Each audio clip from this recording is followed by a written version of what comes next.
नमस्कार दोस्तों। दोस्तों, निर्वस्त्र होकर स्नान कभी नहीं करना चाहिए। इससे हम पाप के भागी बनते हैं।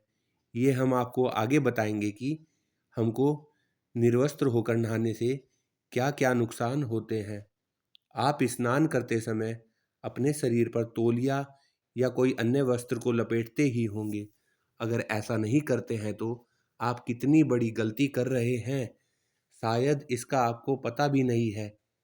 अगर दोस्तों आप यह जान लेंगे कि आखिर क्यों निर्वस्त्र होकर स्नान नहीं करना चाहिए, तो दोस्तों आप चाहे बाथरूम में स्नान करें या कहीं और, आप जरूर वस्त्र धारण करके ही स्नान करेंगे। इसलिए निर्वस्त्र होकर स्नान नहीं करना चाहिए। पद्म पुराण और श्रीमद् भागवत कथा में चीर हरण की कथा का उल्लेख करते हुए बताया गया है कि गोपियां जब अपने वस्त्र उतारकर स्नान करने जल में उतर जाती है तो भगवान श्री कृष्ण अपनी लीला से गोपियों के वस्त्र चुरा लेते हैं। और जब गोपियां वस्त्र ढूंढती हैं तो उन्हें वस्त्र नहीं मिलते हैं।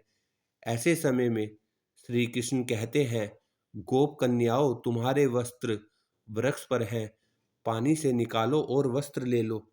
लेकिन निर्वस्त्र होने के कारण गोप कन्याएं जल से बाहर आने में अपनी असमर्थता जताती हैं और कहती हैं कि वह निर्वस्त्र हैं, ऐसे में वह जल से बाहर कैसे आ सकती है।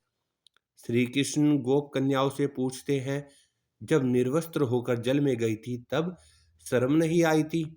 जवाब में गोप कन्या बताती है कि उस समय यहाँ कोई नहीं था, तुम भी नहीं थे।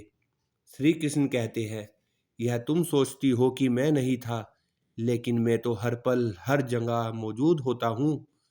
यहाँ आसमान में उड़ते पक्षियों और जमीन पर चलने वाले जीवों ने तुम्हें निर्वस्त्र देखा। तुम निर्वस्त्र होकर जल में गई तो जल में मौजूद जीवों ने तुम्हें निर्वस्त्र देखा।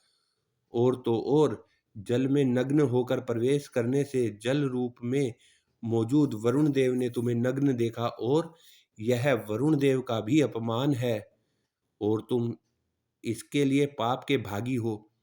यानी श्री कृष्ण कहते हैं कि निर्वस्त्र होकर स्नान करने से वरुण देवता का भी अपमान होता है। यह सोचना कि बंद कमरे में आप निर्वस्त्र होकर स्नान कर रहे हैं और आपको कोई देख नहीं रहा है, तो आप जब भी गलत सोच रहे हैं, क्योंकि वहाँ मौजूद सूक्ष्म जीव और भगवान आपको देख रहे हैं, क्योंकि भगवान हर जगह रहते हैं और सूक्ष्म जीव भी हर जगह रहते हैं और आपकी नग्नता आपको पाप का भागी बना देती है। लेकिन इस सबसे बढ़कर एक और कारण है जो निर्वस्त्र होकर स्नान करने वाले के लिए नुकसानदायक है।